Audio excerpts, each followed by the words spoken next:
जयराम भैया जिंदाबाद। पुस्तकालय विकास समिति की आज बैठक आहूत हुई और इसमें 4 सदस्य हैं, जिनमें एक चेयरमैन है। चेयरमैन कोटमा की विधायक हैं और उनके साथ मैं विधायक डुमरी, शिकारीपाड़ा के विधायक और तोरपा के विधायक, 4 लोग हम लोग इस समिति में। और इस समिति की 6 दिवसीय यात्रा थी, जिसमें खूंटी, हजारीबाग, रांची, गिरिडीह, कोडरमा और आज दुमका और संभवतः कल देवघर हो सकती है।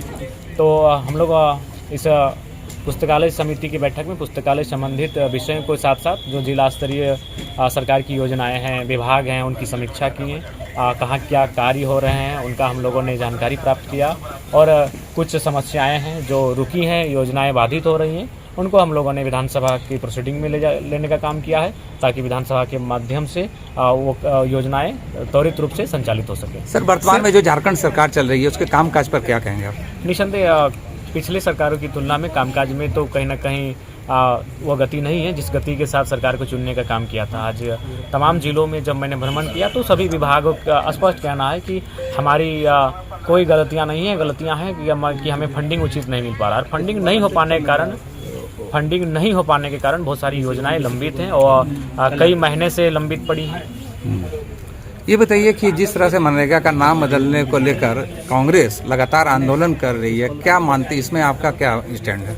देखिए, मनरेगा निस्संदेह एक बहुत बड़ी महत्वाकांक्षी योजना थी और उस योजना में कहीं ना कहीं करप्टेड होने के बावजूद वो योजना एक आम जनमानस के लिए काफ़ी प्रभावित थी। इस बात को तो मानना होगा। 100 दिन का रोजगार की गारंटी, तो कहीं ना कहीं वो योजना प्रभावशाली थी, लेकिन उसमें अगर परिवर्तन करके कुछ अगर बेहतर किया जाता है तो ठीक है। लेकिन कम से कम मेरा भी मानना है कि उस योजना के अंतर्गत जिस प्रकार से लोगों की अपेक्षाएं थी, अगर वो करप्टेड ना होती अगर कुछ लोगों के, तो हमें लगता है बहुत बेहतर योजना थी। तो हमें लगता है अगर उससे और बेहतर बनाया जा सकता है तो उस दिशा में काम करना चाहिए। झारखंड स्टूडेंट स्कॉलरशिप के ऊपर आपने अभी पैदल मार्च किया था, इसके बारे में क्या कहना चाहेंगे? निसंदेह हम लोग लगातार प्रयास कर रहे हैं कि जो झारखंड के छात्र छात्राएँ हैं, जो बड़ी विकट परिस्थितियों में अपनी पढ़ाई पूरी करने के लिए छात्रावास में गए हैं, शहरों में गए हैं, तो उन्हें कम से कम स्कॉलरशिप मिल जाए ताकि वो अपनी पढ़ाई को पूरी कर सके और अपने सपनों को पंख दे पाए। ये बताइए, भारतीय जनता पार्टी चाह रही है कि जो नगर निकाय के चुनाव होने हैं वो दलगत हो। मेरे हिसाब से दलगत हो ही जाने चाहिए, क्योंकि इसमें कंफ्यूजन नहीं रहेगा। इससे क्या होगा कि वो जो जनता है वो भी जान जाएगी कि भाई उनको दुविधा नहीं होगी। दलगत हो जाने से क्या होगा कि यहाँ भी एक हम कह सकते हैं कि नगर में भी एक सरकार होगी, जब पंचायत के लोग दलगत चुने जाएंगे तो पंचायत की भी सरकार मजबूत होगी। तो दलगत होने से कोई असुविधा नहीं है मेरे हिसाब से। सर, पुस्तकालय समिति में आप तो क्या उसमें ये योजना है आपको कि ये पुस्तकालय स्टूडेंट के लिए यूजफुल हो? बिल्कुल, हमारी पहली प्राथमिकता यही है। मैंने आते ही सबसे पहले तमाम पदाधिकारियों को यही निर्देश दिया कि सबसे पहला बात ध्यान रखा जाए कि जो छात्र छात्राएं पढ़ने के लिए आते हैं उन्हें किसी प्रकार की असुविधा ना हो। जो उनके आसपास के क्षेत्रों में शराब पाबंद हो, कोई अगर कंपनियां ऐसी हैं जो ध्वनि प्रदूषण कर रही हैं तो बिल्कुल उन पर नियंत्रण हो, कोई क्रेशर इत्यादि हो तो बिल्कुल वो अगर से संचालित हो रहे तो आप उन पर कार्रवाई करें। तो मैंने पहला तो यही कहा कि वो एक शांतपूर्ण अवस्था में उन्हें पठन पाठन करने का अवसर मिल सके। दूसरी बात, अगर कमियां हैं तो उस कमियों को आप प्रोसीडिंग में लाने का काम करें, उन्हें हम लोग विधानसभा तक लेके जाएंगे। एक बात और है सर कि आप पुस्तकालय समिति से हैं, लेकिन यहाँ सारे विभाग के अधिकारी मौजूद हैं, ऐसा क्यों? जो कि अब बेशक हम लोग पुस्तकालय समिति से होते हैं, लेकिन इस विधानसभा समिति का मतलब है कि माने स्वयं झारखंड विधानसभा आपके जिले में आ रही है। तो ऐसे में विधानसभा तो सभी जानते हैं कि भाई साल में 3 ही बार संचालित होती है।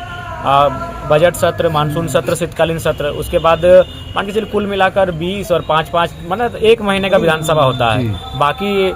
बाकी जो हमारे पास दिन है 330 दिन है जो विधानसभा संचालित नहीं हो पा रही है, तो उन दिनों में विधानसभा की समिति होती है। यानी वो कह सकते हैं कि जब विधानसभा नहीं चलती है तो विधानसभा समिति वो जिले तक आ रही है, तो जिला का दायित्व बनता है कि सभी विभाग की उपस्थिति होनी चाहिए, प्रोटोकॉल है। और सभी की उस पुस्तकालय समिति के अलावे सभी विभागों की हम लोग समीक्षा करते हैं और उनको निर्देश देते हैं। सर, पेशा कानून जो अभी यहाँ पर नियमावली बनी, उसमें आप क्या सहमत है, क्या स्टैंड आपका? निसंदेह पेशा कानून इस राज्य की आदिवासियों की एक अंतरात्मा की आवाज थी जिसे सरकार ने पूर्ण किया है, लेकिन उसके बावजूद कुछ कॉलम ऐसे हैं जिन्हें ऐड करने की आवश्यकता है, कुछ चीजें ऐसे हैं जिनमें आज भी ग्राम सभा को उन शक्तियों को निहित करने की आवश्यकता है।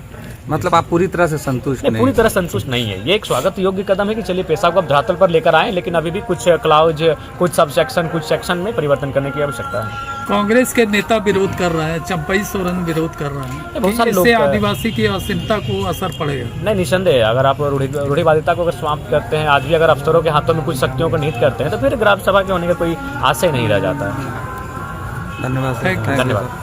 संवैधानिक देश है, पवन जी ठीक से लीजिएगा इसको। संवैधानिक देश में आर्टिकल 48A के अनुसार वन्य जीवों को संरक्षण की आवश्यकता है। तो नहीं कीजिएगा तो बात है, शांत। जो मांगे जनता की माध्यम से, जो मांगे किसी समुदाय के माध्यम से आती है, सरकार को उसकी समीक्षा करनी चाहिए और साथ ही इस बात को भी तय करना चाहिए कि अगर किसी भी परिस्थिति में टकराव की स्थिति उत्पन्न होती है तो उस टकराव की स्थिति उत्पन्न ना हो। और बिल्कुल भारतीय संविधान में इतनी सुविधाएं हैं और हमने इतना इस राष्ट्र को, इस आज के राज्य को हम लोग इतनी बेहतर तरीके से संचालित कर सकते हैं कि बशर्ते बेहतर नियमों को संचालन करने की आवश्यकता है। तो हमें लगता है कि दोनों की मांगें पूरी हो जाएंगी, बस बैठकर चिंतन करने की आवश्यकता है।